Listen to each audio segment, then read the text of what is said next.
farm here, we do have 7 species. I mean, we have the beluga, the well-known, most expensive caviar. It can cost around 30,000 per kilo. The second price will be the caluga, and the third will be the armor. Fourth species will be the Siberia.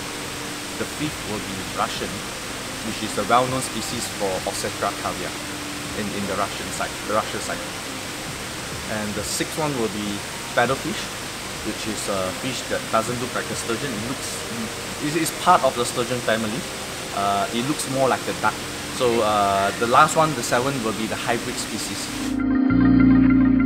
The tricky part of us doing the caviar here is that they don't go by season. So we have to handpick every single fish individually all year time. Unlike those in the northern side, I mean, when it's time in a certain month of the period, okay, let's just harvest all at one go. So there's a difference between here and those in the north side. We're doing sturgeon fish. Firstly, sturgeon fish was thought to be something that you could never do in a country like Malaysia, right? Not unless you spend millions of dollars on climate control, which would then defeat the purpose, because it would exponentially raise the price of a single sturgeon. But since we managed to actually get them to survive in our kind of temperatures, we figured that, you know, if we don't maximize the full potential of the fish, it is a big waste. And we also looked at it as revolutionizing the aquaculture industry. When it comes to caviar, we're quite confident. I think we are the first caviar in Malaysia, tropical caviar especially. That's what we always call it, because the environment that we cultivate the sturgeon fish here in Tanjung Malim, we're not using any form of climate control whatsoever. We get fish to adapt to Malaysian weather. And our duration of harvesting caviar is slightly faster than those in the wild.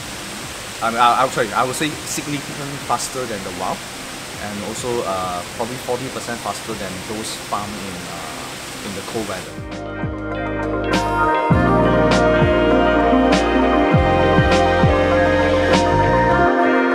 Fresh caviar is almost scentless. You get a little bit of the fish smell. In terms for them to get fertilized egg, or I mean to produce caviar, they need to go through the stress in cold weather in order for them to have the mindset of, oh, it's time for me to create more eggs to start my production cycle.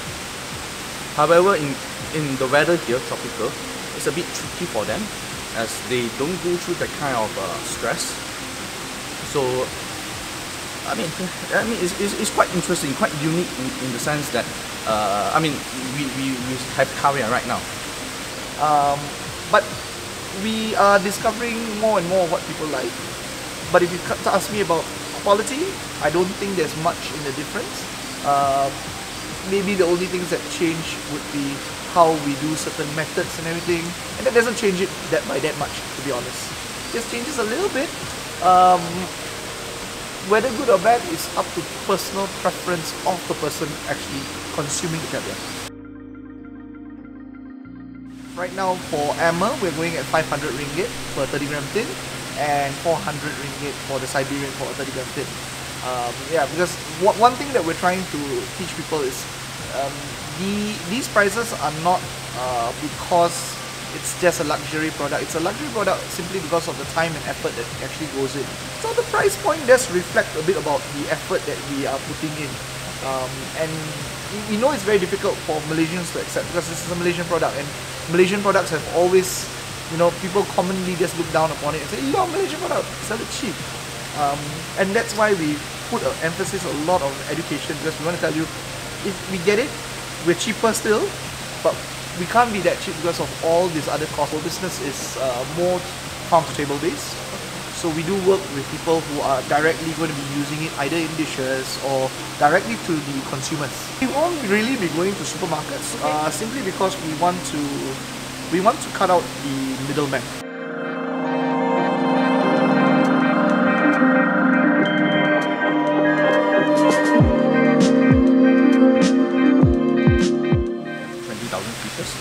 We have 3,000 adult fish, and we have 16,000 of fingerlings.